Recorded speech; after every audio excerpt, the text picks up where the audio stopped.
Shalom Javerim, muy buenas noches. Por favor, conectarse y decirme dónde se conectan.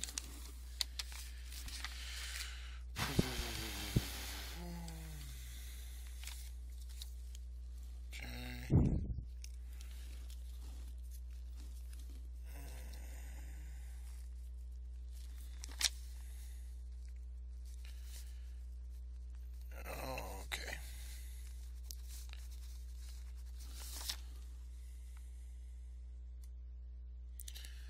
A ver, Enrique.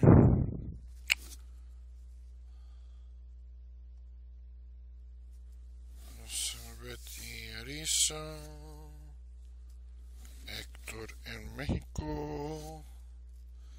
Eddie. Bom, bom, bom, bom. Los Medina. César.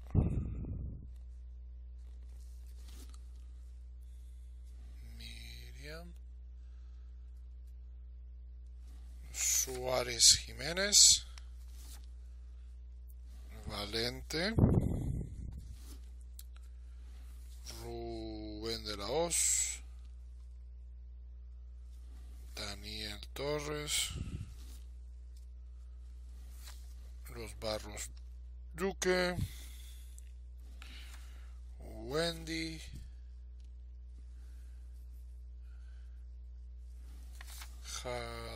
Los Javier Mantilla. María José. Humberto Garza. Nelson. José. Shalom. Los Arisa. Tranquilos, ya los anoté. César. Liliana. Jessica. Yudel. Yudel, yo te hacía en carnavales. Raúl.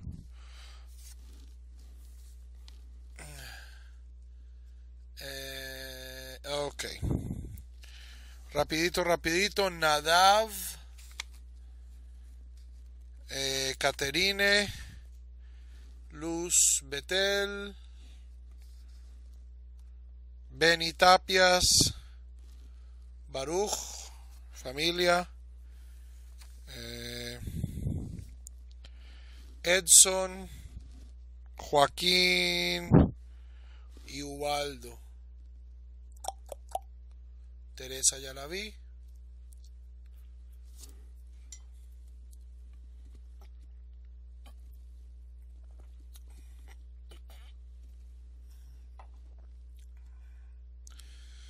Barranquilla está peligrosísima.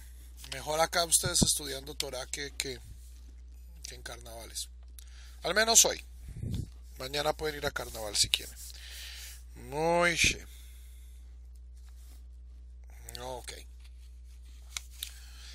A ver. Bueno. Ok, Javerim. Comenzando en 4, 3. Shalom Javerim, muy buenas noches, bienvenidos a nuestra clase de introducción al judaísmo en www.koltuvsefarad.com, nuestra clase número 28 en esta serie y nuestra cuarta clase de historia, la cual va desde la cual cubre un periodo bastante breve, se ha dicho de paso. ¿Por qué me viven mandando mensajes en la mitad de la clase?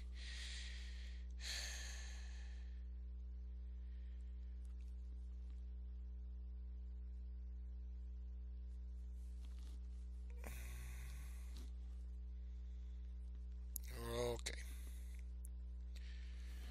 Disculpen. Comenzamos otra vez. Shalom, Javerín, bienvenidos a un video más en www.culturesefarad.com. Hoy con nuestra 28ª clase de Introducción al Judaísmo, nuestra 4ª clase de Historia, en la cual vamos a tratar 250 años. Vamos a tratar del año 63 al año 200, antes de la era común. En la era común son 250 y pico de años de historia, 263. Lo cual pues es un cambio radical a lo que hemos estado haciendo. En la primera clase estudiamos 1000 años, en la segunda clase estudiamos 500 años, en la tercera clase estudiamos 500 años y aquí vamos a hacer un pequeño zoom in porque estos 250 años son posiblemente los años más transformadores para el judaísmo en toda su historia, posiblemente antes de los últimos 100 años. Son los años potencialmente más catastróficos de la historia del pueblo judío, pero a la vez también son los años donde emerge la forma en la que nosotros somos judíos hoy en día. Es decir, el judaísmo rabínico emerge de este encuentro, que no es un encuentro nada feliz, es un encuentro bastante agresivo, violento, sangriento, con la cultura y especialmente con el aparato político y militar del Imperio Romano. De cierto modo, esto va a determinar el tenor de las relaciones del judaísmo con Europa, la Europa cristiana, va a determinar el nacimiento de una nueva religión, que es el cristianismo, y también va a marcar la pauta, pues que es lo que más nos interesa hoy en día, lo que más enfatizar, que es cuando verdaderamente el judaísmo se convierte en un judaísmo completamente rabínico. ¿Ok? Entonces hay varios temas que vamos a tratar en el día de hoy. Entonces yo creo que lo primero es entender un poco la historia y luego ver cómo funciona todo el resto, especialmente el aspecto cultural y religioso, cómo se sobrepone, cómo se sobreimpone esta historia religiosa sobre esta historia política. Entonces, habíamos dejado la clase anterior con la intervención de Pompeyo. Y recordemos, Pompeyo no invadió Eretz Israel, Pompeyo fue invitado a Eretz Israel. Los hijos de la reina Salomé Alexandra, Aristóbulo y Hircano, estaban peleando por quién iba a ser el sucesor de la dinastía Macabea, de la dinastía Hasmonea, y uno de ellos invita al general Pompeyo, que en este momento es triunviro de Roma. Todavía estamos hablando de la República Romana. Estamos hablando pues de los últimos días de la República Romana, cuando Roma todavía es liderada por el Senado, todavía no hay un emperador. Y Pompeyo es uno de los triunviros, es decir, es una de las 3 personas que está manejando las vastas posesiones de la nueva República Romana. Recordemos, Roma en este momento va desde Inglaterra hasta Siria. Ya han conquistado Grecia, toda la península itálica, ya pasaron las guerras con los franceses, con los galos, toda España, toda Francia, parte de Alemania, toda Italia, todos los Balcanes, Turquía, y Pompeyo, que estaba peleando con los Seleucidas, es decir, estaba conquistando los reinos griegos de Asia, es invitado a dirimir esta disputa entre los hermanos hasmoneos, y adivinen que Pompeyo dice: ni para ti ni para mí, ni para ti ni para ti, para mí. E invade Jerusalén, entra al templo, saquea el templo, dicen las malas lenguas, tuvo relaciones sexuales en Kodesh HaKodashim, en la parte interna del templo, y establece un doble gobierno, es decir, establece a Aristóbulo y a Antípater. Antípater era un tipo idumeo que había sido convertido al judaísmo en las conversiones forzosas que había hecho el rey Alejandro Janeo, Alexander Yanai, 50 a 40 años antes. Y Antípater entonces era una persona técnicamente judío, era étnicamente un idumeo, y entre estas dos personas manejan lo que es Eretz Israel, lo que era el antiguo antes el reino hasmoneo, para los intereses romanos de Pompeyo. Eventualmente Julio César asesina a Pompeyo y toma poderes como emperador. Julio César es el primer emperador romano, y una de las cosas que hace es nombrar a Herodes, que es el hijo de Antípater, como rey de esta parte del mundo. Entonces Herodes es un rey que tiene un reino bastante interesante. El reino de Herodes contiene parte de lo que hoy es Israel, la Galilea y Jerusalén. Contiene judíos, contiene griegos, contiene romanos, samaritanos, idumeos convertidos al judaísmo. Es decir, Jerusalén y sus alrededores en la época del rey Herodes es como los Balcanes antes de o después de la caída del imperio de la Unión Soviética. ¿Ok? Entonces,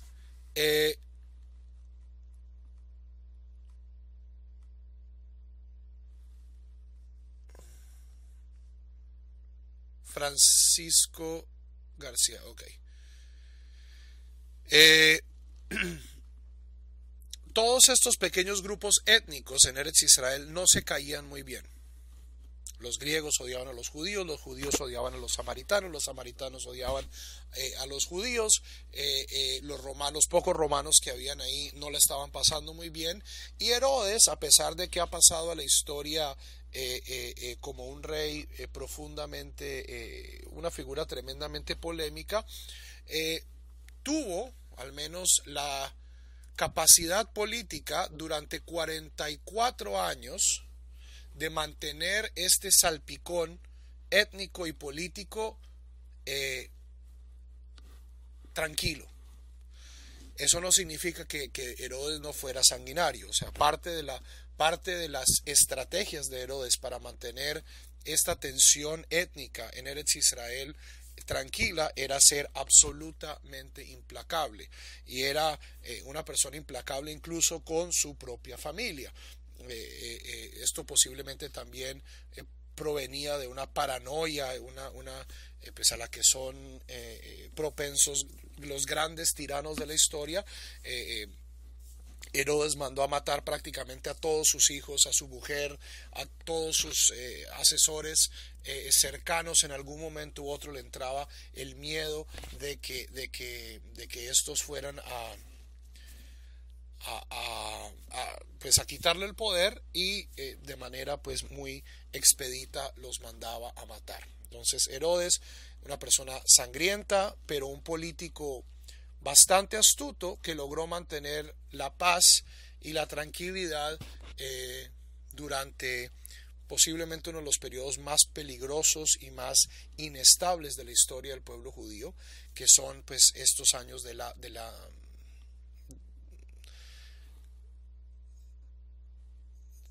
la invasión romana. Y si ustedes quieren ver esto con sus propios ojos, los grandes proyectos de construcción de esa época, todos son de Herodes. ¿Ok?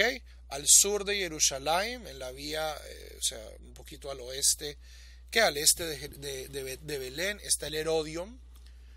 El Herodion todavía se alcanza a ver desde Jerusalén. Si ustedes están en Harat Sofim, si ustedes están en el monte en el monte Scopus y miran hacia Jordania, lo alcanzan a ver. Es una torre gigantesca, es una fortaleza. Masada. La fortaleza de Masada fue construida por Herodes en su paranoia, pero también en su suntuosidad. Si ustedes han ido a Masada o han visto tours virtuales de Masada, en Masada había baños turcos. Es la mitad del desierto al lado del Mar Muerto y había baños con mosaicos, había una sinagoga, había toda una serie de lujos que Herodes logró acumular, y por supuesto el gran proyecto de construcción de Herodes, el cual posiblemente es el que tenga la significación judía más importante, es el templo. Herodes dice: voy a reconstruir el templo. El segundo templo que construyeron los persas es un templo muy chichipato, eso es muy chiquito, no corresponde a la gloria de Jerusalén. Vamos a construir un templo con todas las de la ley. Y lo primero que vamos a hacer es vamos a construir una plataforma de piedra sobre la cual vamos a poner el templo aún más alto. ¿Ok? El Sanedrín no confiaba mucho en Herodes y por lo tanto lo hicieron, antes de destruir el templo y luego volverlo a construir, bueno, primero usted me compra todos los materiales, queremos ver todas las piedras que usted va a utilizar para hacer el templo aquí. Y una vez tenga todos los materiales y nosotros estemos absolutamente seguros de que el templo va a ser en efecto construido, entonces sí lo dejamos. Y eso fue en efecto lo que hizo Herodes. El Cótel fue construido por Herodes. Ok, esta es una de las cosas, esta es una tal vez de las paradojas más interesantes de la historia judía, que es que el foco de piedad a veces rayana en la idolatría que hay en el judaísmo hoy con el Cótel, ¿cierto? Y la gente lo besa, y una obsesión con el Cótel. El Cótel fue construido por un rey absolutamente sanguinario que ni era judío. ¿Qué tan judío era Herodes? Es una pregunta que se hacen muchos scholars, pero al menos sus súbditos no lo veían como judío. Sus súbditos lo veían: usted es un idumeo, esa conversión de Alejandro Yanai no funcionó. Usted, Herodes, el Talmud describe a Herodes como un esclavo liberto, lo cual posiblemente es una exageración, pero sabemos que Herodes era idumeo étnicamente, posiblemente se veía como una persona compleja. ¿Ok? La esposa de Herodes era judía, sus hijos eran judíos, sus súbditos, la mayoría eran judíos, pero pues Herodes servía a griegos, servía a judíos, servía a samaritanos, había mucha gente, mucha etnicidad, y pues principalmente Herodes servía a Roma. Pero es una de estas paradojas históricas que el sitio más sagrado del judaísmo contemporáneo haya sido construida por uno de los reshaim más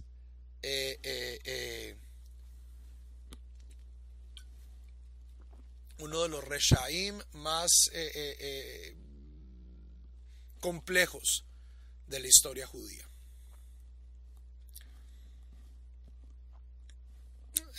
Material para pensarlo, ¿cierto? Lo que hoy nosotros vemos como el Cótel, eso no tiene más de 2000 años. Fue construido por Herodes. Herodes, como todos los seres humanos, muere posiblemente de sífilis en el año 4 antes de la era común.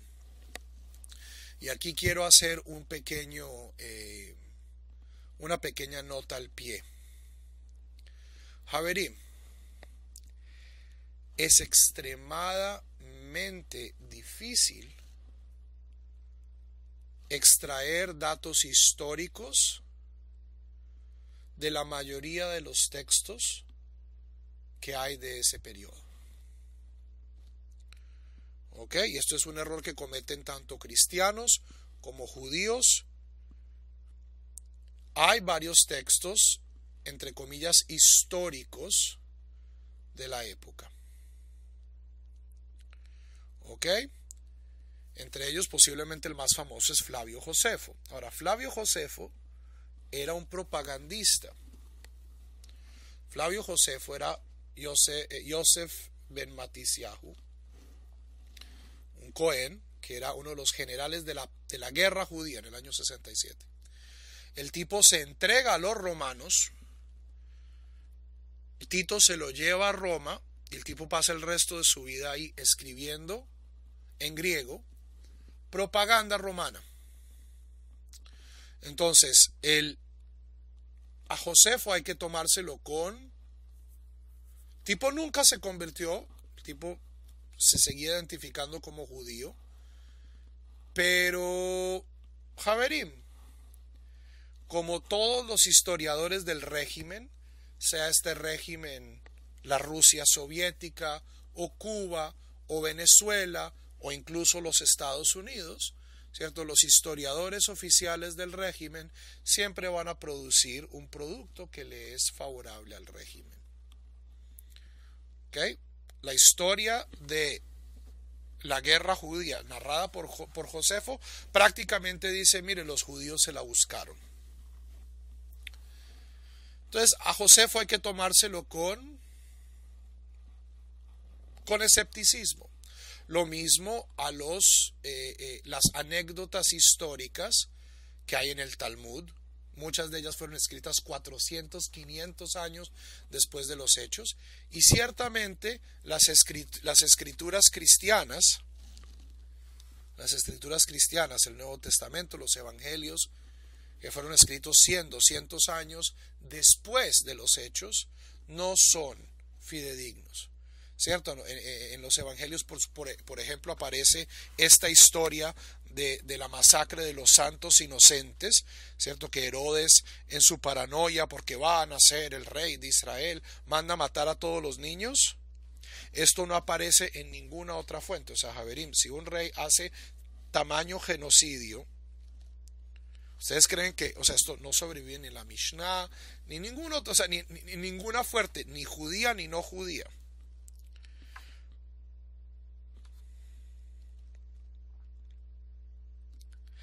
Los evangelios fueron escritos en general, en su gran mayoría, por personas que no eran judías, que no vivían en Eretz Israel y que no tenían muy claro el contexto histórico. Estaban trabajando sobre narrativas orales. Entonces, la mayoría del material histórico que nos presentan, tanto el evangelio como la Mishnah, y en muchos casos Josefo, deben ser siempre vistos, o sea, deben ser siempre vistos con un poco de escepticismo, a menos de que haya varias fuentes que confirmen una historia, a menos de que nosotros tengamos evidencia arqueológica, varias fuentes, es mejor tomarse las cosas con suavidad y con escepticismo. ¿Ok? A la muerte de Herodes, los hijos de Herodes y otros reyesuelos comienzan una guerra intestina para ver quién logra la sucesión, y finalmente el emperador Augusto dice ni pa ti ni pa ti, pa mí, y simplemente anexa a todo Eretz Israel, que antes tenía cierto nivel, o sea, bajo Herodes, Israel, la tierra de Israel estaba bajo supervisión romana, pero no era una provincia romana. A partir del año 6 de la era común, Judea es provincia romana, ¿cierto? Con nombre y apellido. Y con la 10ª legión parqueada en Cesarea, la 10ª legión, que era una de las más agresivas legiones del ejército romano, parqueada en Eretz Israel para atender los problemas que esta región desde hace 2000 años o desde hace 3000 años siempre ha causado. ¿Ok?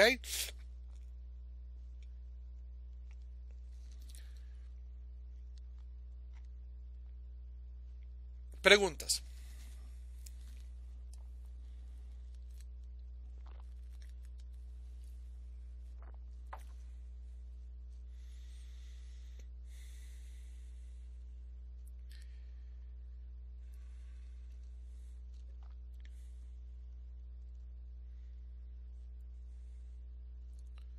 No levanten la mano, simplemente escriban sus preguntas.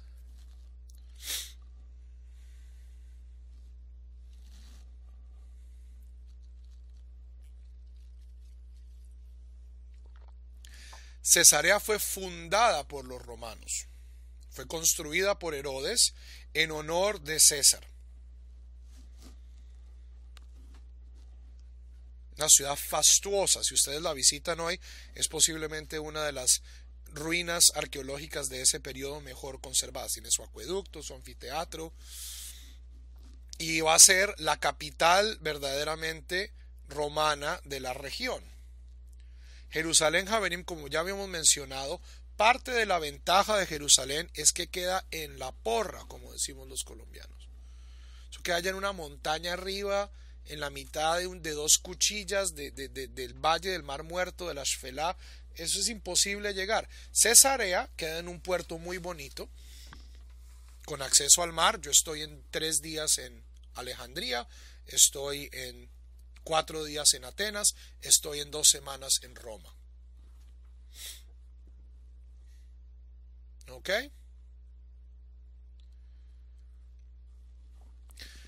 Sobre este periodo nosotros tenemos la gran ventaja de que sobreviven muchas fuentes históricas. Los romanos eran un gran imperio. Todos los grandes imperios tienen sus historiadores. Ahora, el mismo escepticismo que yo le pongo a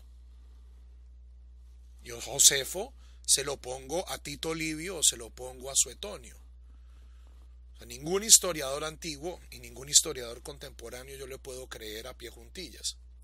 Pero lo bueno es que como tenemos muchas crónicas del mismo hecho, podemos construir una versión mucho más matizada de los hechos. ¿Cierto? Si Josefo dice esto y Tito Livio dice lo otro y Suetonio dice lo otro, entonces pues podemos construir una imagen de los hechos. Ahora, tal vez jamás lleguemos a lograr una imagen pues 100% objetiva, pero pues esto es cierto de toda la historia. Y esto es incluso de la historia reciente. Vayan a sus países hace 30 años. ¿Qué pasó en Colombia en el Palacio de Justicia? ¿Qué pasó en México durante el gobierno? No, it's done. Esther, go to sleep. This is over.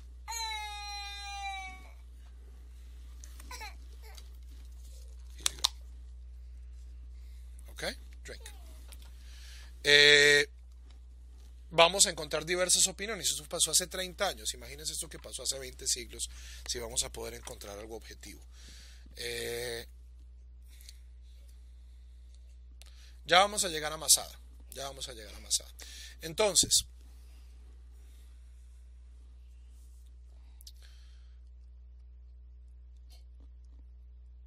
en el año 36, durante los primeros 30 años de la provincia de Judea, las cosas son tensas.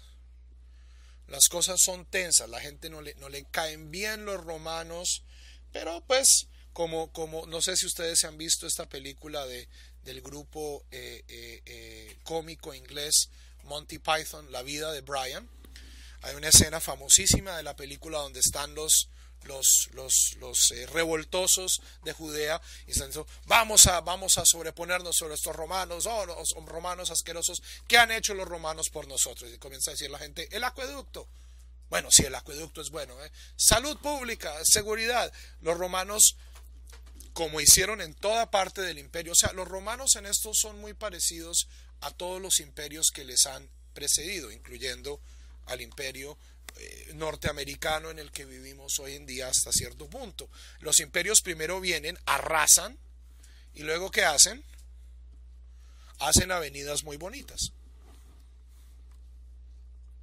Eso es lo que hacen los imperios, es lo que ha hecho Roma, es lo que hizo China, es lo que hicieron los imperios musulmanes, es lo que hizo Francia, ¿cierto? Cuando Napoleón, primero quemaron toda Alemania, quemaron prácticamente toda Rusia, toda Polonia, y luego ¿qué hicieron? Establecieron sistema de leyes, establecieron carreteras, porque así funcionan los imperios. Entonces, el Imperio Romano, con todo lo sanguinario y lo horrible que fue, no es para minimizar esto, también tuvo una época de increíble labor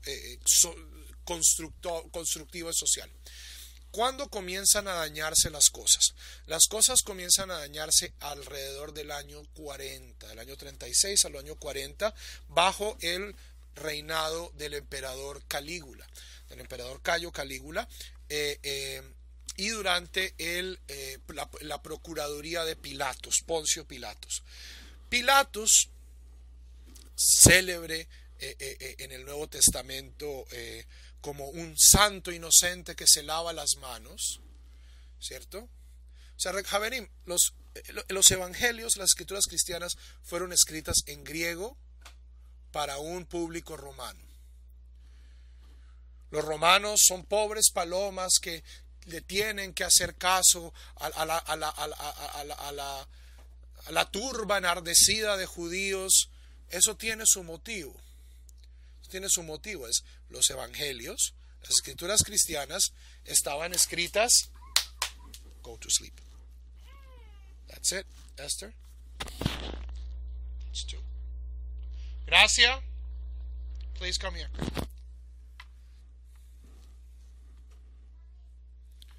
Disculpen, Javerín, todavía no ha llegado mi señora, entonces estoy aquí con dos niñas que deben ya irse a acostar. Esther, go to the couch. That's two. Go. Please take her to the couch.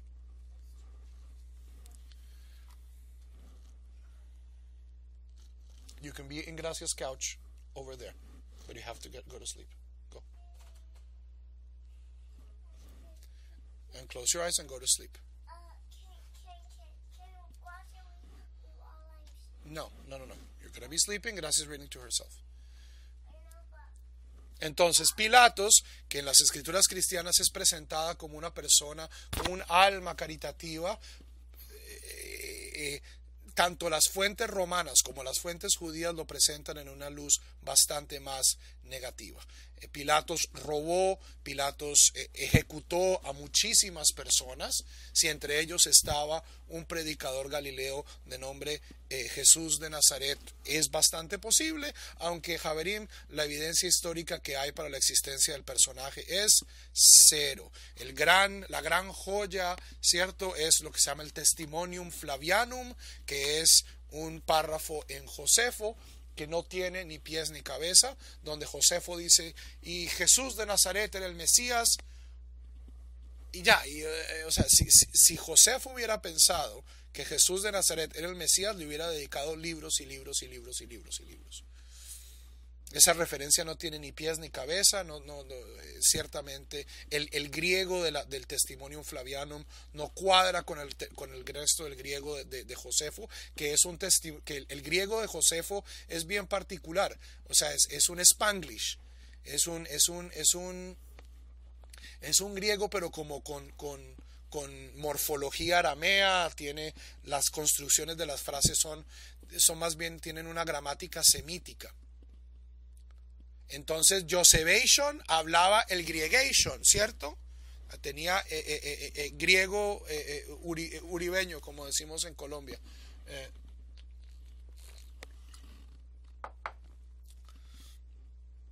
Ya vamos a llegar aquí, va. Todo bien, tobogán. Con Pilatos comienza entonces el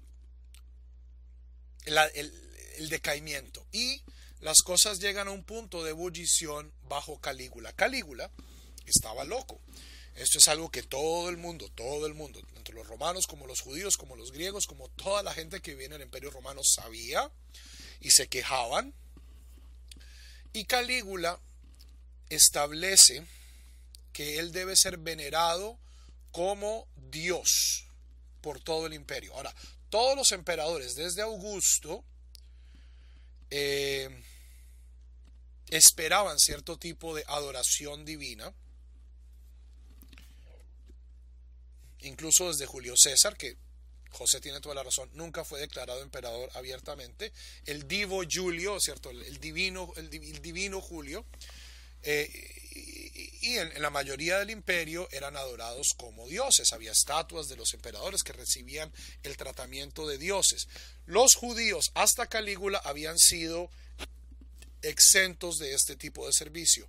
Calígula decía para todo el mundo, y no solo eso, sino me voy a hacer una estatua bien grandota, bien grande, de mí, y la voy a poner en el templo de Jerusalén.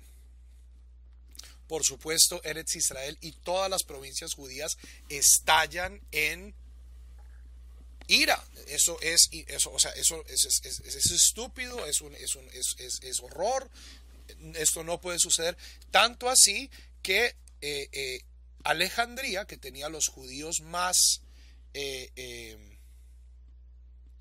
ricos y más cultos de ese momento, manda una delegación.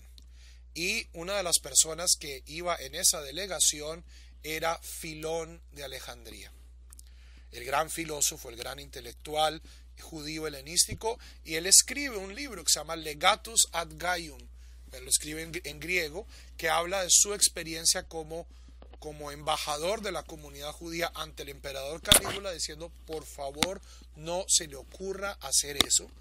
Porque, o sea, si usted cree que Judea es un problema ahorita, si usted pone esa estatua, aquí va a haber sangre para rato. Afortunadamente, Calígula muere. Bueno, Calígula es asesinado por sus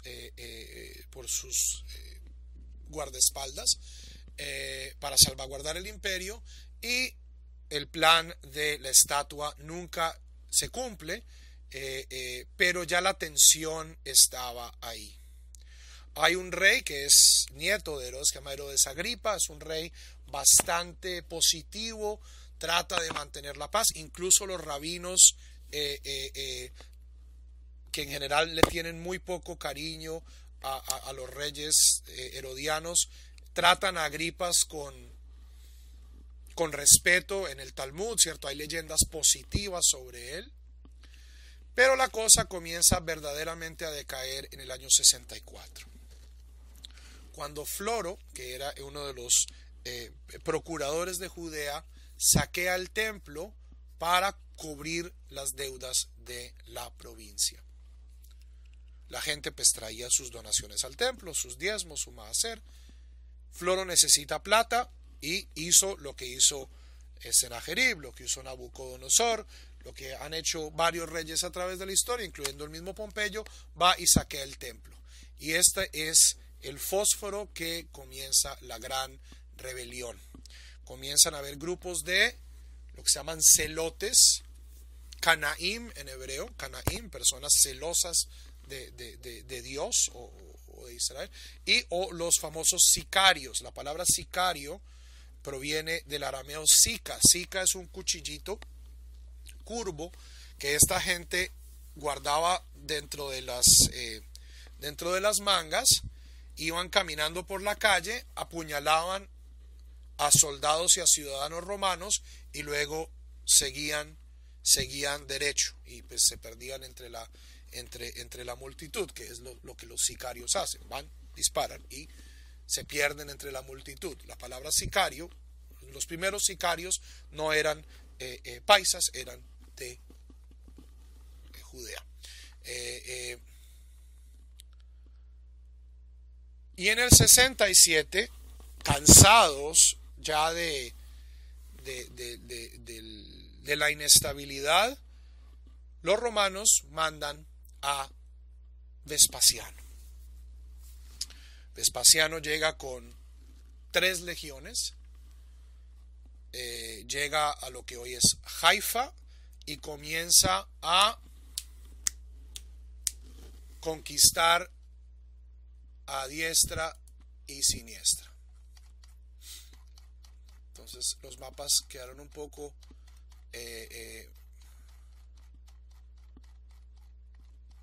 ok, tenemos aquí un mapa de la revuelta de los celotes.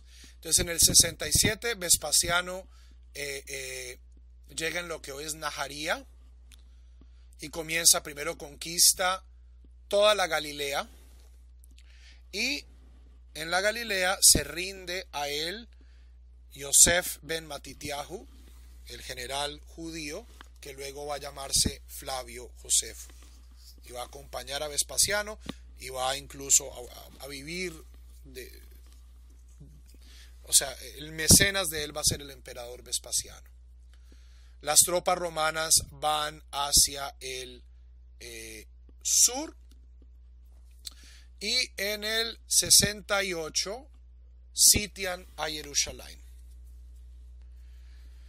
Vespasiano Nerón muere mientras Vespasiano está haciendo esto, y la tropa, el ejército romano, que era por lo general el que determinaba quién iba a ser el próximo emperador, de manera pues muy real, decide que Vespasiano va a ser César. Vespasiano vuelve a Roma a tomar posesión del cargo y deja encargado a su hijo Tito, el cual va a ser emperador después de Vespasiano. El sitio de Jerusalén es brutal y largo. Dura 2 años. Mientras los romanos sitian a Jerusalén desde afuera, la comunidad judía adentro de las murallas se está deshaciendo. La división entre judíos y griegos, samaritanos y judíos, romanos, paganos y monoteístas, y dentro del mismo pueblo de Israel, entre fariseos y saduceos, entre esenios y sicarios, entre celotes y personas que quieren un compromiso, que quieren negociar con Roma, estalla. Nos cuenta el Talmud, y esto es confirmado por otras fuentes. Los celotes destruyen los graneros de comida que hay en Jerusalén para tratar de obligar a la gente a pelear con las tropas romanas. Esto no funciona. Eventualmente Roma rompe las murallas, y en el 9 de Av del año 70 llegan al templo después de un mes de pelea calle a calle a través de la antigua ciudad de Jerusalén, y en el año 70 llegan al templo, le prenden fuego y lo destruyen. Pequeños grupos sobreviven, entre ellos un grupo de celotes y sus familias se refugia en Masada, la cual había sido abandonada por Herodes, y ahí viven 3 años y resisten el sitio romano.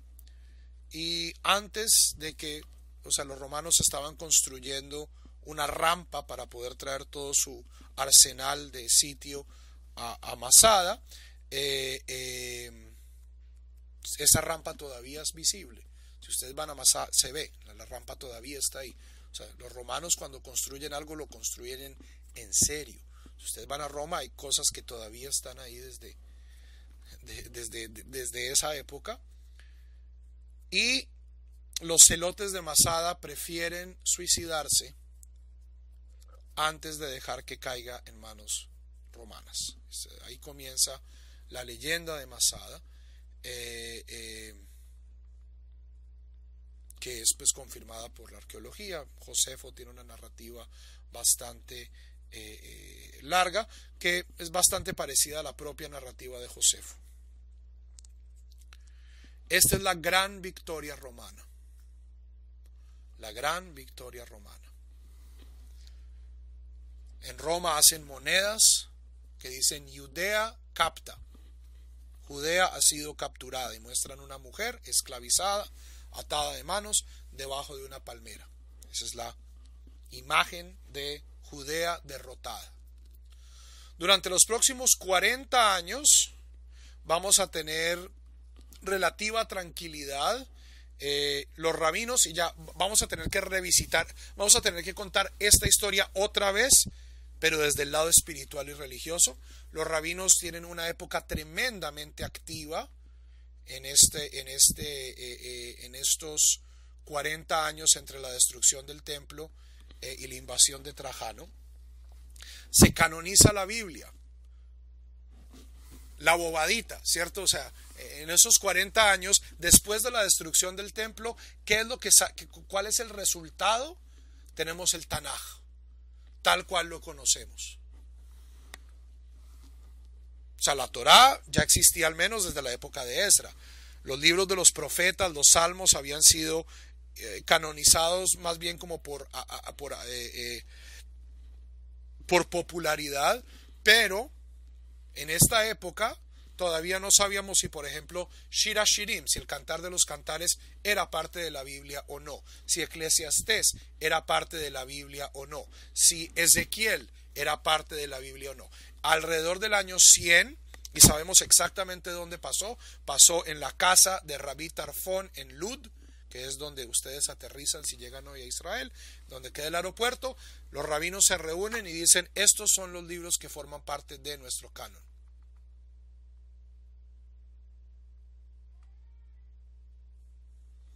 ¿Ok? ¿Qué pasa? Para esto tengo que mostrarles otro mapa. El único enemigo del Imperio Romano a través de su historia en estos siglos que le podía más o menos hacer algo a Roma, por un lado eran los bárbaros, eran decir las tribus alemanas del norte de Alemania, a pesar de que no eran muy organizadas, pero el gran enemigo de Roma, que definitivamente determina las fronteras del Imperio Romano, era el Imperio Parto. Los partos eran un imperio persa, es decir, después de que esto era griego, los persas se reagrupan y vuelven a conquistar la Mesopotamia. Y los partos eran los super recontra enemigos de Roma. Y esta zona de Siria y el sur de Turquía, Irak, sorpresa de sorpresas, era una zona de guerra. Lo era hace 2000 años, lo es hoy. En ese momento, entre romanos y partos. En el año 116, el emperador Trajano dice: bueno, vamos a conquistar finalmente a los partos. Y adivinen qué pasa. No solo los judíos que estaban en el Imperio Parto, en la Mesopotamia, sino los judíos de Alejandría, los judíos de Chipre, los judíos de lo que hoy es Algeria,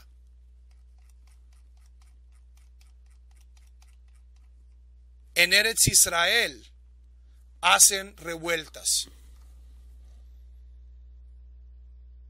Por supuesto, el pueblo que destruyó el templo sagrado de Jerusalén no iba a ser muy popular con los judíos en ese momento. Y hay revueltas. Alejandría, la comunidad de Alejandría es destruida.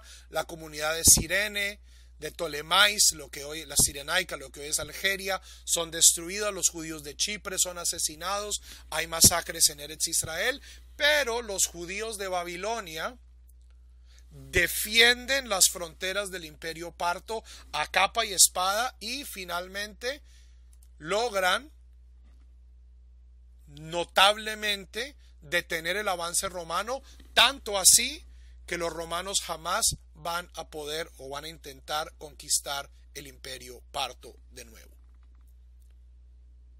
Se llega a una especie de guerra fría entre los partos y los romanos, y es en parte por la feroz resistencia de las comunidades judías de Mesopotamia.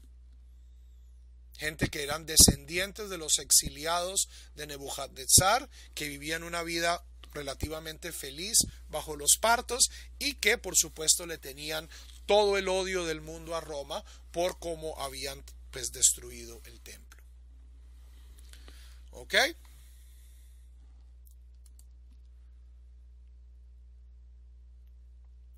Las tensiones no cesan. En una época de debilidad romana entre Trajano y el emperador Adriano, los judíos de Eretz Israel hacen una revuelta. Esta revuelta es apadrinada espiritualmente por uno de los grandes rabinos de nuestra tradición, Rabbi Akiva, y es efectuada por una persona llamada Shimon Bar Kokhba, al cual nosotros conocemos como Bar Kokhba, el hijo de la estrella. Bar Kokhba conquista Jerusalén. Bar Kokhba hace monedas con el nombre de Judea. El reino de Bar Kokhba, que duró 3 años, era una cosa súper chiquita, es decir, es Jerusalén y sus alrededores. Hoy en día esto se recorre en 40 minutos en carro. Pero la represión romana es brutal. Adriano manda tropa como no había mandado nunca. Cae Beitar, que era el último reducto, y más o menos 1/3 de la población judía es exterminada. El propósito de Adriano, como había sido de Trajano 20 años antes, era depopular a Judea de judíos. Y en efecto, al menos si por Judea entendemos Jerusalén y sus alrededores, lo logra. En este momento, ¿cuál se va a volver el sitio judío por excelencia de Eretz Israel? La Galilea. La Galilea que había sido el sitio donde se estaban comenzando a reunir los rabinos. Pero alrededor de Jerusalén, Jerusalén se vuelve una ciudad totalmente pagana y romana, la cual el emperador Adriano, que era un tipo muy inteligente, muy supremamente inteligente, bautiza como Aelia Capitolina. Y en el sitio donde estaba el templo, pone un templo a Venus.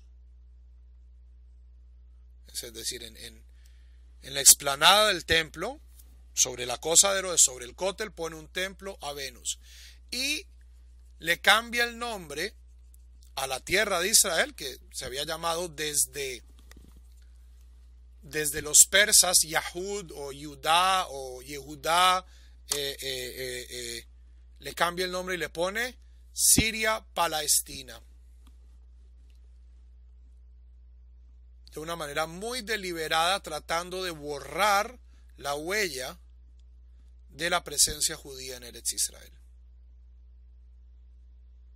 Palestina viene de Filistia, o sea, los filisteos no habían vivido ahí por 500 años. Esto es, o sea, Adriano sabía historia. Adriano era un tipo muy inteligente, muy inteligente. Y lo que hace es purgar los sitios más sagrados del judaísmo de toda referencia histórica al pueblo judío. Bar Kokhba murió en Beitar. O sea, Rabbi Akiva luego es capturado y es ejecutado en Cesarea. Entonces pueden ir y pararse en el hipódromo donde murió Rabbi Akiva. El hipódromo todavía está ahí. Está abajo, al lado de la playa, al lado del palacio de Herodes. Pueden pararse en el sitio donde Rabbi Akiva fue ejecutado.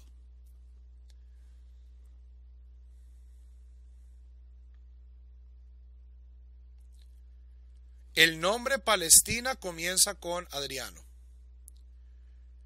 Y ese es el nombre que va a tener este lugar hasta el año 48. ¿Ok?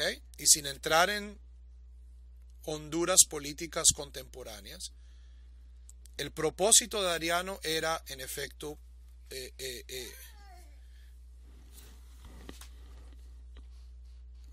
un momento, Javier.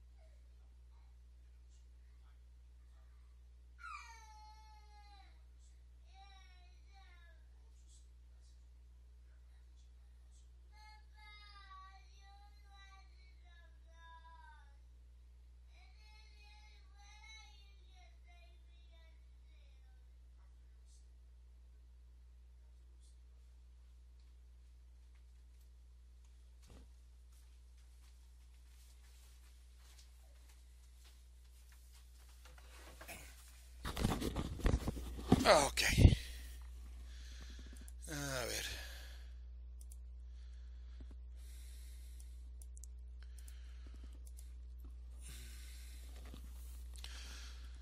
Ok. Después de esto, el judaísmo posiblemente debería de haber desaparecido. Y la razón por la cual no desapareció es en parte por lo que estaba sucediendo paralelamente a toda esta sangrienta historia a nivel espiritual y religioso dentro del pueblo judío. Para eso entonces tenemos que volver al principio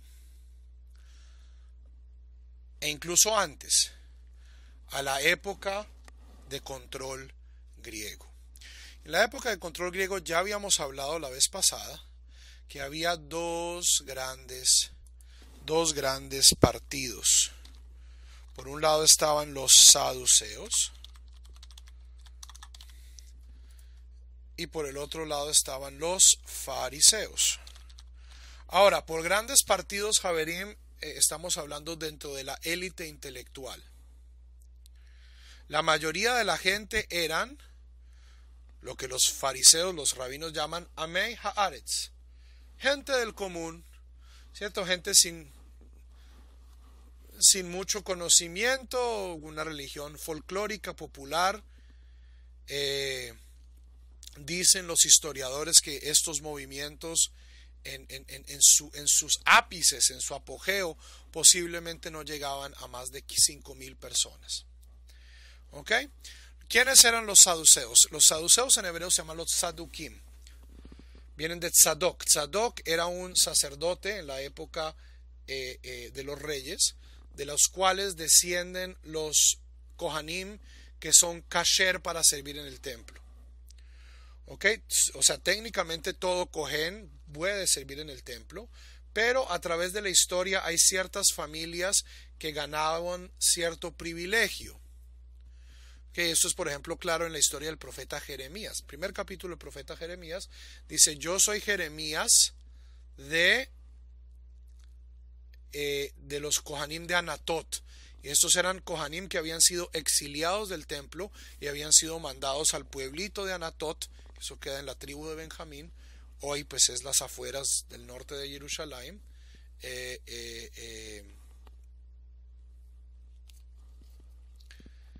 Y la familia de Tzadok, Tzadok es un nombre, eran las personas que tenían el privilegio de servir en el templo.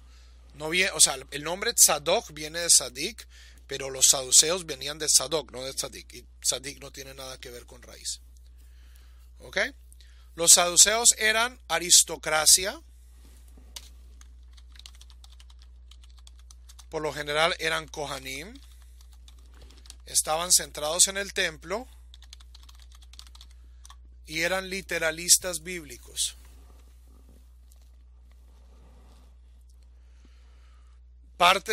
Posiblemente la forma más obvia donde se expresaba su literalismo es que ellos no creían en Olam Haba, no creían en la vida después de la muerte. ¿Por qué? Y en esto hay que concederles un poco el punto a los saduceos. La Torá no es que hable mucho de la vida después de la muerte. ¿Ok? Todas estas alusiones que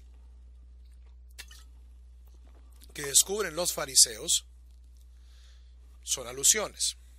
Hasta el libro de Daniel no hay referencias inequívocas y explícitas de vida después de la muerte. El libro de Daniel es bastante tardío. Los fariseos, entonces saduceos, tzadukim, de Tzadok. Los fariseos vienen de Perushim. Perushim significa apartados. Apartados. Los fariseos eran particularmente, o sea, ellos, a pesar de que algunos eran Kohanim, pero la mayoría no eran Kohanim, vivían su vida como si fueran Kohanim. Posiblemente esto era lo que a los saduceos les causaba tantos problemas. No eran solo problemas políticos, sino que los fariseos decían todo judío es santo, ¿cierto? Cuando yo, por ejemplo, Netilat Yadayim no aparece en la Torah. Netilat Yadayim es posiblemente uno de los rituales centrales del farisaísmo que han sobrevivido dentro del judaísmo rabínico. ¿Por qué? Porque los fariseos comían su comida normal, su comida de todos los días, como si fuera trumá. Y decían, la mesa de todo judío es como el altar. ¿Ok? ¿De dónde venían estas distinciones? Ya habíamos dicho que posiblemente el origen de esta división entre saduceos y fariseos se remonta a la época del exilio babilonio. Los saduquim, de cierto, son los reaccionarios. Es gente que quiere un judaísmo bíblico, con V corta, posiblemente. Literalistas, centrados en el templo, ¿cierto? Esta gente quiere el judaísmo de la Biblia. Mientras que los perushim era gente que ya habían, de cierto modo, asumido la revolución babilonia, donde el centro de la vida espiritual no es el templo, sino la sinagoga. La sinagoga y por lo tanto el estudio. La sinagoga y su contraparte necesaria, el Bet HaMidrash, la casa de estudio. En vez de ser aristócratas, los fariseos eran populistas. Cualquier persona podía ser fariseo. Cualquier persona podía aprender con los fariseos. Es más, recordemos la clase anterior, ¿cuál es la primera medida que cuando la reina Salomé Alexandra se deja asesorar por su hermano Shimon ben Shetach, que era el líder de los fariseos? ¿Qué es lo primero que hace? Educación para los niños, varones. Pero populistas eran un grupo mixto, ¿cierto? Dentro de los fariseos había aristócratas, había gente de mucho dinero, habían gente de las clases populares. Hillel, que es posiblemente el fariseo más célebre de todos, era un muerto de hambre. Hillel era un inmigrante, él era babilonio, Hillel nace en Babilonio,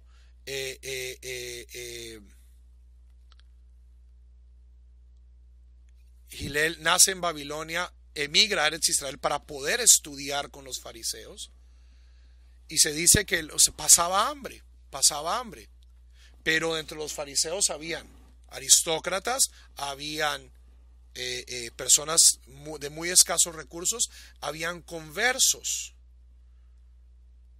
Los saduceos, por supuesto, eran todos de Slytherin, eran todos de muy sangre azul y muy puros, mientras que los fariseos eran mucho más abiertos a personas de linaje mixto y de diferentes condiciones socioeconómicas.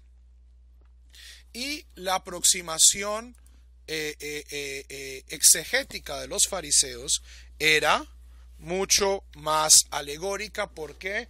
Porque los fariseos creían en la existencia de una ley oral,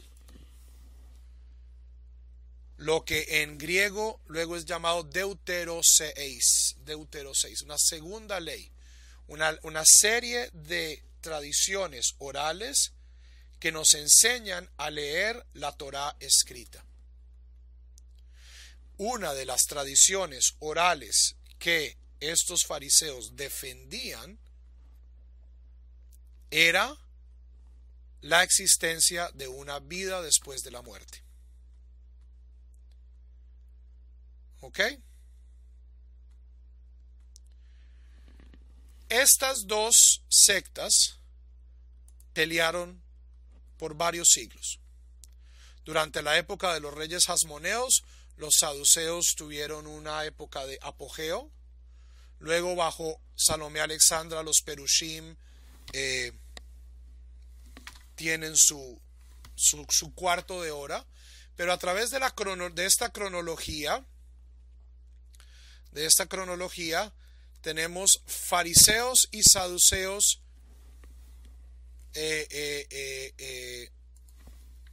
activos en Eretz Israel. Si ustedes quieren ver un registro más o menos histórico de esto, comiencen con el primer capítulo de Pirkei Avot, donde se nos ofrece, o sea, Pirkei Avot, creo que las primeras personas son Anshei Knesset HaGedolah. Anshei Knesset HaGedolah son los hombres de la gran asamblea, que es más o menos los tiempos entre el imperio persa y Alejandro Magno. Luego viene Shimon Hatzadik, luego viene Shimon ben Shetach, y luego viene lo que se llama las parejas, Hazugot, Antígonos y Sojo, ¿cierto? Parejas. Shemaya y Aftalión, que eran ambos conversos, nos dice nuestra tradición, y los discípulos de Shemaya y Aftalión, que son contemporáneos de Herodes, son los famosísimos Hillel y Shammai. Y ya aquí estamos en la época de los Tanaim. O sea, nuestra tradición oral se remonta en algunos casos a la época prerromana, pero la inmensa mayoría de los Tanaim están vivos y activos durante estos 250 años.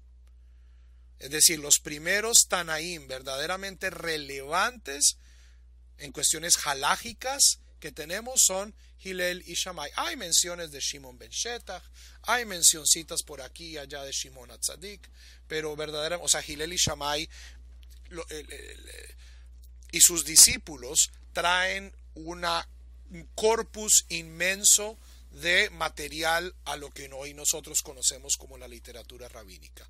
Es decir, el comienzo del rabinismo es con Hillel y Shammai.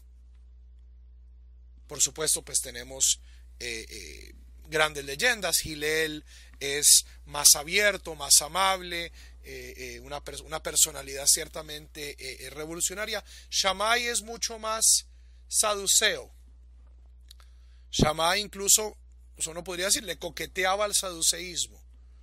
Un literalismo mucho más rígido, mucho más estricto, pero Hillel y Shammai de cierto modo se veían a sí mismos como miembros de un mismo proceso. ¿Ok? Entonces, si se acuerdan de las clases de Talmud, aquí les traigo mi famoso mapita de los... Ya, todas las cuestiones sobre el cristianismo y Jesús los vamos a tratar en una parte, porque no quiero distraerme con esas preguntas. ¿Ok?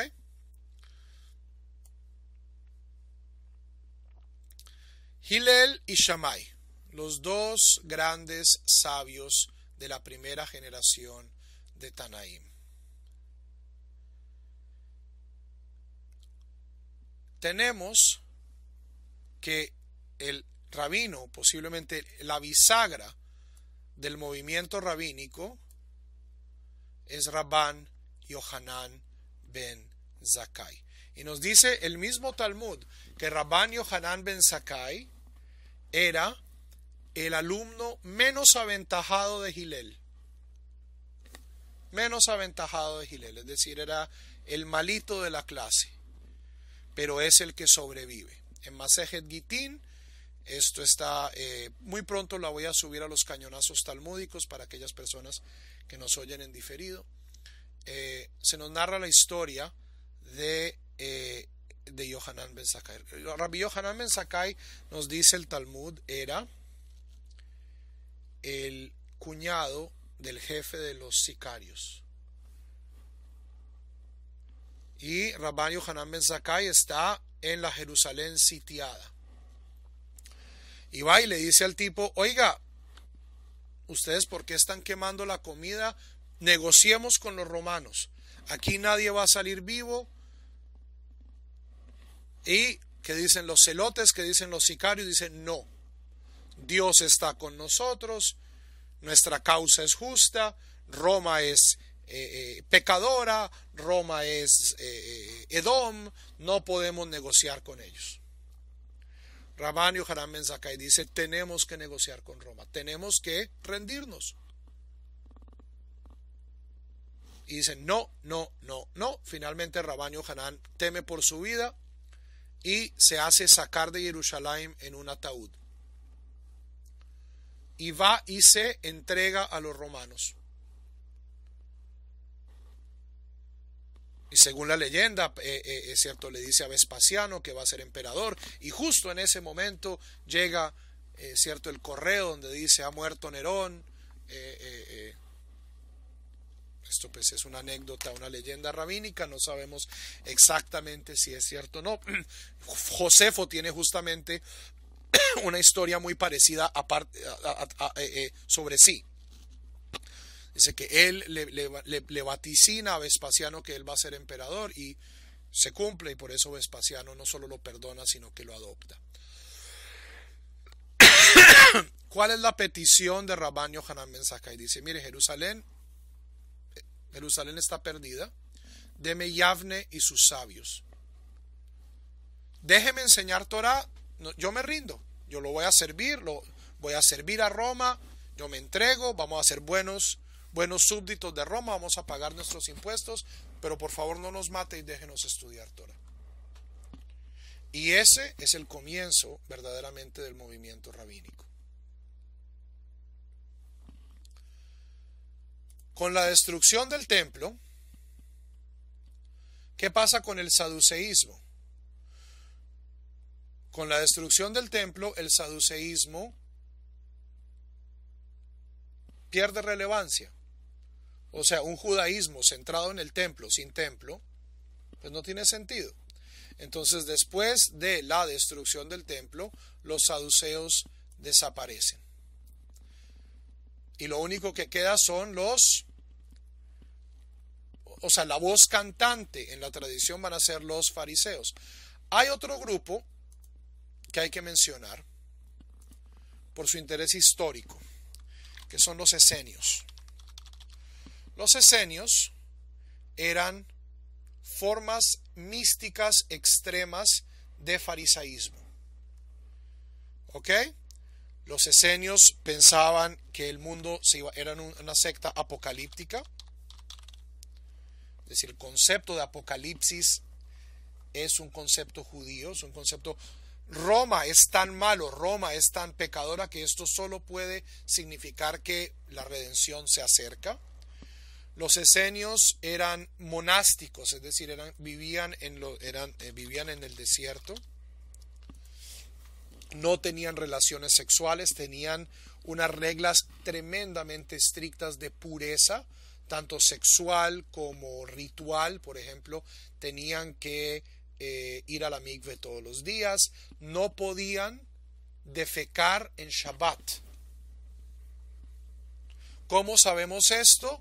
Porque entre los rollos del Mar Muerto que fueron descubiertos en el siglo XX, mediados del siglo XX, varias de las cosas que sobrevivieron eran los textos internos, la biblioteca de comportamiento interno de la comunidad de Qumran, que asumimos era una comunidad esenia. ¿Ok? Pero lo que es importante, y es especialmente importante para entender el movimiento cristiano, es que los esenios pensaban que el fin se acercaba, el reino de Dios ya viene, y que los hijos de la luz, es decir, ellos, iban a derrotar a los hijos de la oscuridad. Ahora, ¿quiénes eran los hijos de la oscuridad?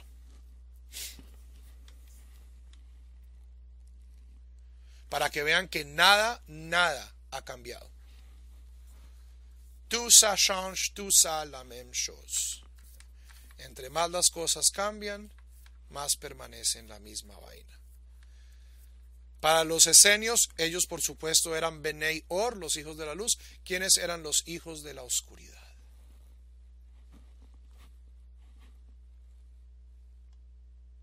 Les doy una pista, no eran necesariamente los romanos.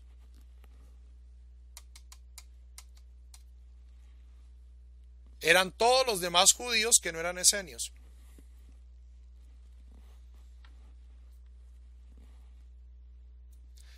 ¿Les suena familiar esta situación? ¿Cierto? Grupos pseudoapocalípticos se visten raro, se mantienen alejados, creen que son los únicos que saben qué se hace la Torah, y todos los demás judíos son Reshaim. Nada ha cambiado.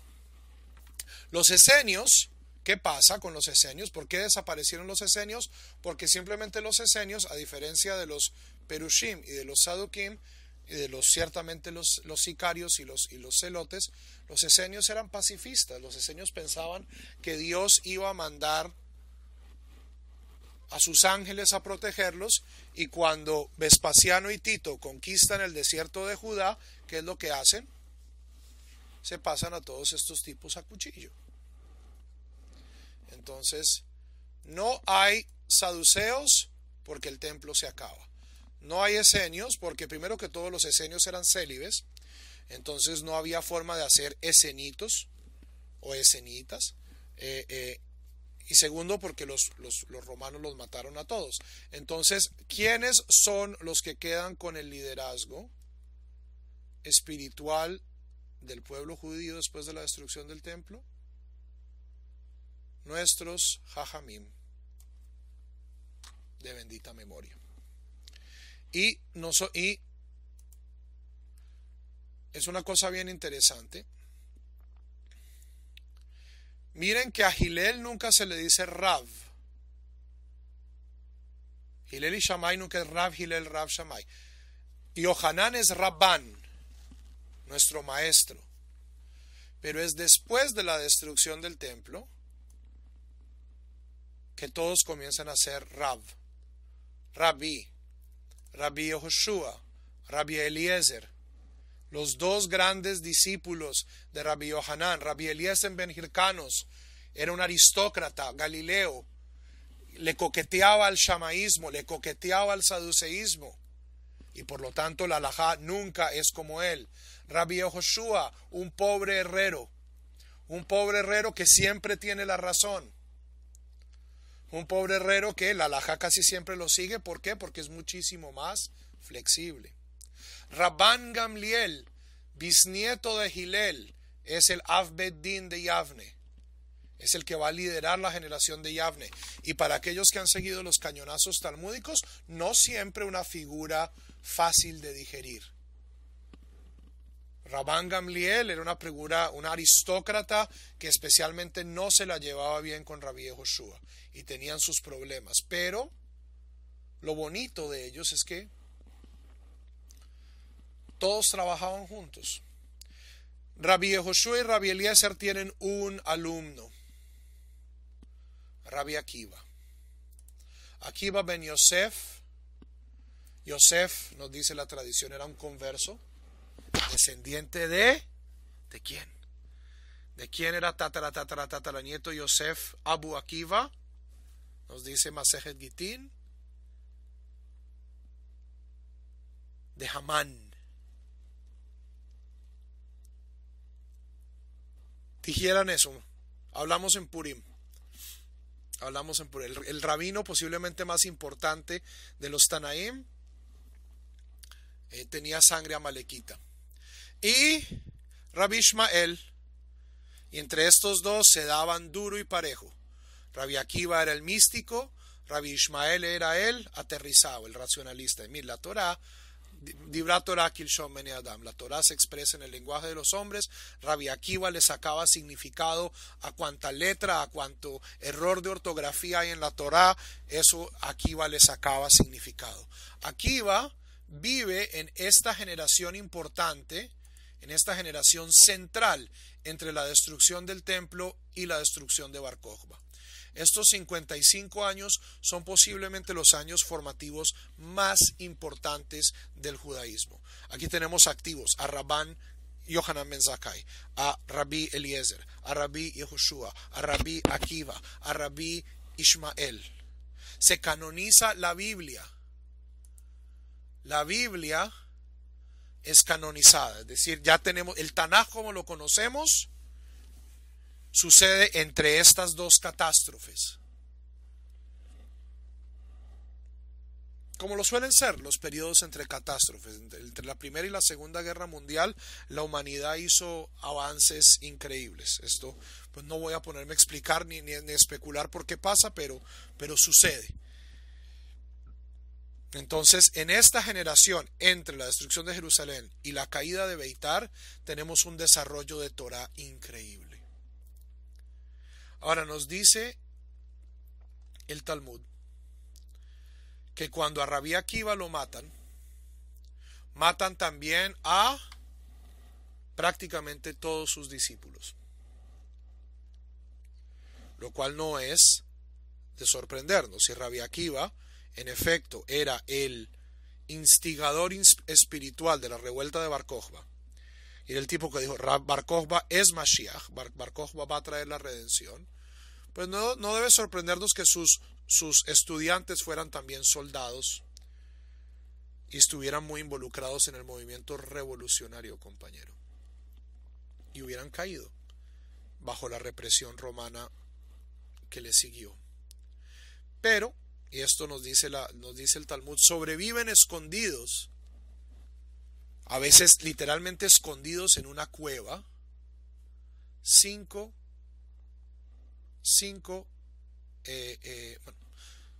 bien importantes discípulos de Rabbi Akiva. Rabbi Meir nos dice que era también hijo de Gerim, incluso familiar de Nerón, ¿cierto? De la familia real, aunque esto es. Rabbi Elazar ben Shamoa, Rabbi Yehuda bar Ilai, con sus alajot extrañas de Sukkot inmensas, Rabbi Yossi ben Halafta, Rabbi Shimon bar Yochai, Nimshachta Ashrecha, Shemen Sason vejavereja. Shimon bar Yochai, odiador de Roma, con todo el tuétano. Rabbi Shimon nunca le perdonó a Roma lo de Rabbi Akiva. Estuvo 13 años metido en una caverna. Las alajot más extremas en contra de la integración con el mundo gentil siempre van a tener el sello de Shimon bar Yochai. Mientras que en el otro lado tenemos a Rabbi Meir. Rabbi Meir, quien dice Goy haose et Torah que Kohen Gadol, un gentil que observa la Torah, tiene el mismo estatus que el Kohen Gadol. Tenemos todo un espectro entre los discípulos de Rabbi Akiva, y estos a su vez hacen discípulos y discípulos de discípulos, y finalmente llegamos a Rabbi Yehuda Hanassi, Rebbi, que tiene la ventaja de ser el rabino más importante de su generación. El Zohar es un invento medieval, Javier. El Zohar no fue escrito por Rabbi Shimon bar Yochai. No hay forma de que Rabbi Shimon bar Yochai haya escrito el Zohar. El Zohar fue escrito por Moisés de León en el siglo XIII. Esa es posiblemente una de las mentiras más peligrosas en la historia de la historia textual del pueblo judío, porque significa que un texto medieval lleno de prejuicios y de ideas medievales y de ideas sospechosamente neoplatónicas y cristianas es puesto en el mismo estatus que la Mishnah.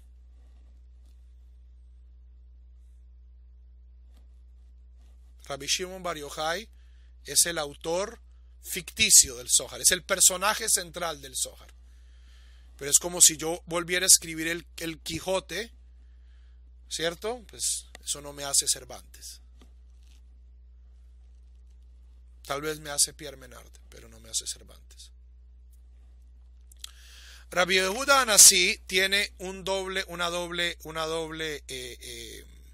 ventaja. Rabbi Yehuda Anasí es el rabino más importante de su generación y es a su vez Hanasí, es lo que se llama el etnarca. El etnarca. No, ese es Rabbi Yohanan. Sobre ese aprendemos la próxima clase. El etnarca era él, después de la destrucción del templo, era la cabeza visible de los judíos en Eretz Israel. Entonces Rabbi Yehuda Anasí por un lado era el rabino más importante de su generación y por el otro lado era la persona con más poder político en Eretz Israel. Y basada en esa feliz coincidencia es que Rabbi Yehuda Anasí puede hacer algo revolucionario a un nivel impensable, pero que acaba salvando el judaísmo. Y es hacia el año 200 de la era común, Rabbi Yehuda Anasí dice, mire, Roma es un caos, el mundo se está yendo al tacho de la basura, hay que preservar la Torá oral. Antes de Rabbi Yehuda Anasí, la Torá oral era oral. Era oral. Es decir, había versiones orales de ciertas tradiciones. Lo que hace Rabbi Yehuda Anasí es, él decide cuáles van a ser las tradiciones orales que vamos a preservar. Y no solo eso, sino que las organiza y las agrupa. Es aquí donde surgen los tratados de la Mishnah. En sus 6 órdenes temáticos, Zraim, Moed, Nashim, Nezikim, Kodashim y Tohorot. Leyes agrícolas, leyes de festivales, leyes matrimoniales, leyes civiles y penales, leyes sobre sacrificios y leyes sobre pureza e impureza. Y dentro de cada orden, divididos por temas y entre cada tratado en capítulos. Ahora, posiblemente la Mishnah no haya sido escrita, la Mishnah era memorizada. O sea, la Mishnah de cierto modo era oral, pero seguía siendo oral, es decir, debía ser memorizada. Pero lo que hace Rabbi Yehuda Anasí es organizar y de cierto modo filtrar y decir, nosotros vamos a recordar la Torah oral de esta manera y no de otra. Y con esto, Rabbi Yehuda Anasí salva al judaísmo rabínico, porque los 400 años que se vienen son tremendamente difíciles para el pueblo de Israel, tanto en Roma como en Babilonia. ¿Ok? Entonces, en resumen, de fariseos y saduceos pasamos a Hillel Beshamai. Con la destrucción del templo, la competencia espiritual de los fariseos desaparece y lo que se consolida es el movimiento rabínico, que tiene unos 50 años de gran creatividad entre la destrucción del templo y la destrucción de Beitar. Y después de la destrucción de Beitar, en parte por la gran urgencia, por la sensación de que la vida judía dependía de ello, Rabbi Yehuda Anasí codifica la Torah oral de su época, que era algo que no solo no se había hecho, sino que estaba explícitamente prohibido.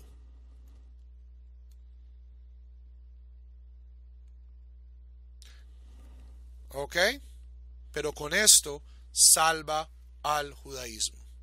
Y a partir de este momento, hasta la modernidad, judaísmo igual judaísmo rabínico.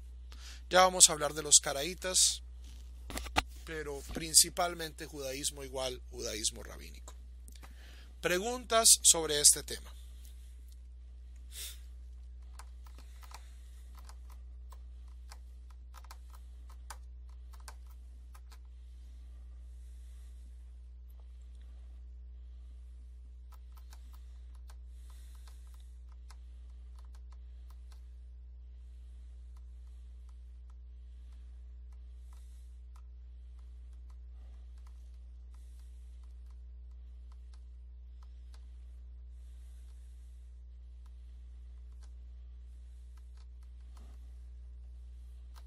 Oh, ok. Entonces yo les dije que les iba a contar esta historia 3 veces, ya se las he contado 2. Vamos a pasar a la tercera parte. Hablemos de el cristianismo. Primer punto. Javerim, como ya les dije, es muy difícil establecer históricamente si en efecto existió una persona llamada Jesús de Nazaret. ¿Ok? Asumamos por un momento, porque pues no tenemos una buena razón para negarlo, que en efecto el personaje existió. Los textos que hablan sobre su vida y ministerio fueron escritos bastante más tarde de su vida. Pero si asumimos que al menos los lugares donde todos los evangelios tienen o están de acuerdo, ¿qué imagen podemos construir de Jesús como figura y de el futuro de su movimiento? La vida de Jesús se marca en los primeros 30 años, durante los primeros 30 años de Judea como provincia romana. Y esta es una época de gran fermento social, es decir, Hillel y Shammai están haciendo alumnos por un lado, en el otro hay predicadores, y hay gran descontento con Roma. ¿Ok? Hay gran descontento con Roma. Uno puede ver el mensaje de Jesús, que el reino de Dios, viene el reino de Dios, viene el reino de Dios, es justamente un mensaje apocalíptico, es decir, tranquilos, viene ya el fin de Roma, ya tranquilos, no se, aguántense. ¿Ok? ¿A qué partido pertenecía Jesús? Ciertamente no a los saduceos. Un tecnón, un carpintero Galileo no tendría mucha atracción en el mundo de los saduceos. Hay partes del mensaje que nos dicen los evangelios de Jesús que pertenece a los fariseos. Por ejemplo, o sea, la gran innovación, entre comillas, de la reducción de la ley, de la Torá, de las 613 mitzvot, a principios morales fáciles de recordar, ya había sido hecha por Hillel. ¿Cierto? ¿Cuáles son los dos mandamientos? Amarás a Dios, ¿cierto? El Shema y Ve'ahavta lereja kamoja. ¿Qué había dicho Hillel antes? Todo lo que es odioso a ti no hagas a tu prójimo. Esta es toda la Torah. Entonces, ese afán populista, ¿cierto? ¿Dónde nos dicen los evangelios que predicaba Jesús? En la sinagoga, en el Beit HaMidrash, es decir, Jesús se movía en círculos farisaicos. Pero esta noción apocalíptica, esta noción del reino de Dios, esta noción de que el mundo, de que Dios iba a intervenir agresivamente para cambiar la historia, para derrotar a Roma, es una idea propiamente esenia. ¿Ok? Y no debe sorprendernos. Había mucha gente que pasaba de un lado al otro, que se nutrían de muchas fuentes, como tenemos hoy gente que, cierto, hace meditación budista y luego hacen el Dhikr Sufi y luego se meten a hacer Kabbalah, ¿cierto? El mundo antiguo no es muy diferente a nuestro mundo. Eventualmente no sería extraño que durante la muy polémica y muy cruel procuratura de Pilatos, donde murieron miles de judíos crucificados, una persona pues que estuviera abiertamente llamando a la sedición, ya sea espiritual o real, en contra de Roma, fuese ejecutado. Ciertamente la narrativa de la pasión de Jesús de los evangelios no es físicamente posible. O sea, suponer que alguien podía ser ejecutado en Pesaj, que el Sanedrín se reúne en Pesaj para discutir la muerte de un reo. O sea, las personas que escribieron los evangelios no tenían la más mínima idea de cómo funcionaba el sistema legal en Eretz Israel. La mayoría de ellos ni eran judíos. Lucas, toda esta gente eran personas que no eran judíos, no conocían. Entonces les parecía perfectamente posible que en la noche del Seder, cierto, el Sanedrín se fuera a reunir para ejecutar a alguien, lo cual es imposible. ¿Ok? Entonces, y ciertamente, o sea, los evangelios están escritos de cara a un público romano. Los romanos quedan como unos príncipes.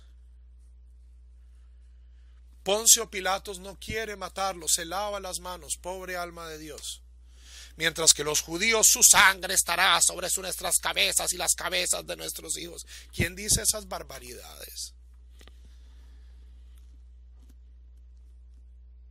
O sea, Javerim, si ustedes eran judíos en Eretz Israel y ven a otro judío que lo van a matar, lo ven con compasión. O sea, el odio era dirigido completamente a los romanos. Tras la muerte de Jesús, nos dice las fuentes cristianas, se organiza una iglesia centrada en los discípulos alrededor de Jerusalén. Esta iglesia, al menos en sus comienzos, no muestra un interés de distanciarse del judaísmo.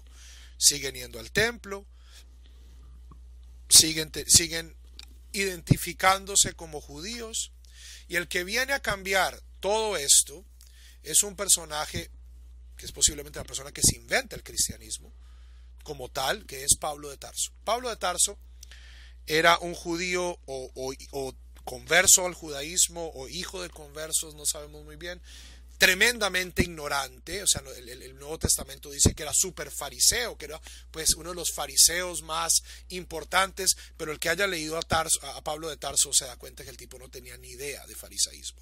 O sea, el conocimiento de la Biblia de Pablo de Tarso era bastante reducido y se limitaba a la Biblia griega, a la Septuaginta, no a la Biblia hebrea.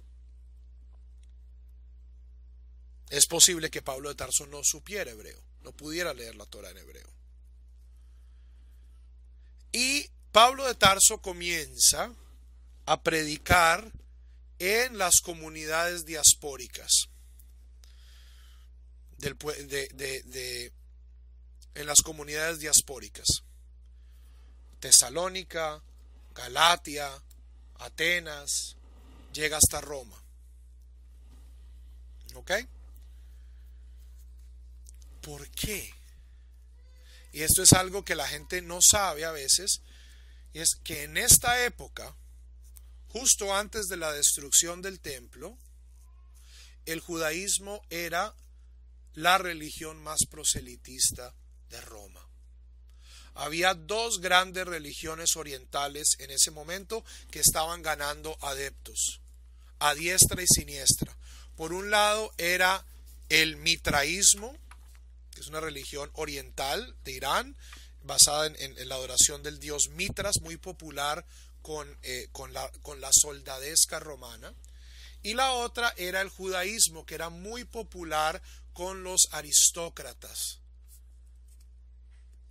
especialmente mujeres. Pero a través del Imperio Romano había en las sinagogas diaspóricas, es decir, Javerim, sinagogas había en todo el Mediterráneo, en todas estas pequeñas ciudades había pequeños, aquí tengo este mapa, que salió un poco difícil de ver. Todo esto donde está coloreado había varias comunidades judías. Y donde llegaban los judíos, la gente en la crisis del Imperio Romano se veía atraída hacia su mensaje. O sea, como hoy la gente ve el budismo o ve el hinduismo, ¿cierto?, como el New Age. En el Imperio Romano, el New Age de la época era el judaísmo. Una religión oriental que hablaba sobre ética, con una práctica ritual hermosa, con sabiduría, y la gente se estaba convirtiendo a diestra y siniestra. Y la gente que no se podía convertir, especialmente los adultos, varones, se volvían una cosa que se llamaba Theosebeis, Irei Adonai, temerosos del Dios. Eran gentiles que vivían, que rezaban en comunidades judías, participaban de rituales judíos, se identificaban hasta cierto punto como judíos, pero por no circuncidarse no podían dar ese paso final para integrarse al pueblo judío. Los historiadores calculan que antes de la destrucción del templo de Jerusalén, 10% de la población del Imperio Romano era judía. Gran parte de esto por proselitismo. ¿Ok? ¿Qué pasa? El templo es destruido. Después de prácticamente una década de guerra sin cuartel del Imperio Romano con el judaísmo, adivinen qué tan popular era en Roma convertirse al judaísmo.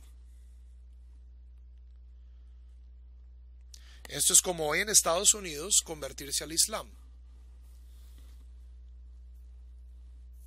¿Cierto? En Roma, en la Roma antigua, el enemigo era identificado con el judío. El judío es malo, el judío está matando nuestros heroicos soldados en la frontera.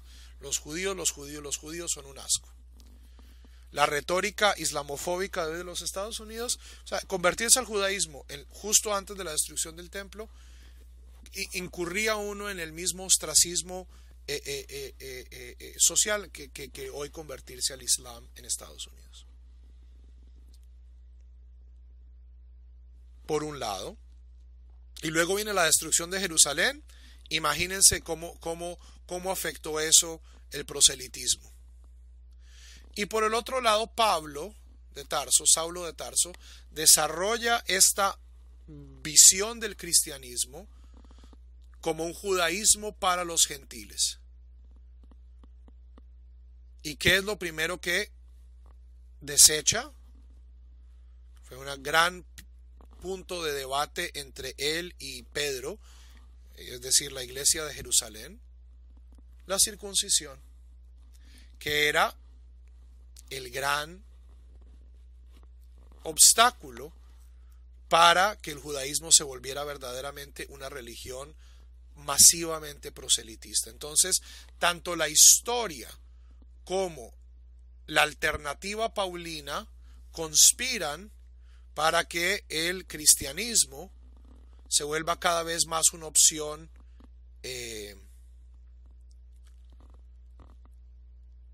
gentil. Es decir, que el cristianismo evolucione como una religión aparte del judaísmo, de donde salió el cristianismo. Ok, Pablo está predicando a los gentiles, está diciendo, toca ser judío, o sea, toca ser creyente en el corazón, la circuncisión es necesaria, las mitzvot no son necesarias, se salva uno por la fe, etcétera, etcétera, etcétera, etcétera. Y mientras tanto, la política en Eretz Israel, pues no va a generar que esto sea una cuestión, convertirse al judaísmo sea una cuestión muy atractiva. Ahora, y en esto los mesiánicos tienen una pizca de razón, a pesar de que la inmensa mayoría de los cristianos en esta época son hechos entre los gentiles y entre los teosebeis, es decir, las sinagogas, el movimiento proselitista judío en el Mediterráneo, de cierto modo, abonó el camino para la llegada del cristianismo. ¿Por qué? Porque la gente ya le creía a la Biblia. La gente decía, pues la Biblia es una machera. Fantástico, nos encanta la Torah, nos encanta esta idea de un Dios moral, de un Dios invisible. Y no me toca circuncidarme, ¿dónde le firmo? Es una especie de judaísmo light, sin tanto ritual, sin tanta circuncisión, y especialmente importante en esta época turbulenta del pueblo judío, sin la conexión étnica. Es decir, es un judaísmo desjudaizado. Como leche deslactosada, es judaísmo sin la conexión a la tierra de Israel, sin la conexión a Jerusalén y sin la conexión pues a estas guerras y a estas revueltas que a todo romano de bien pues seguramente le causaban mucha incomodidad.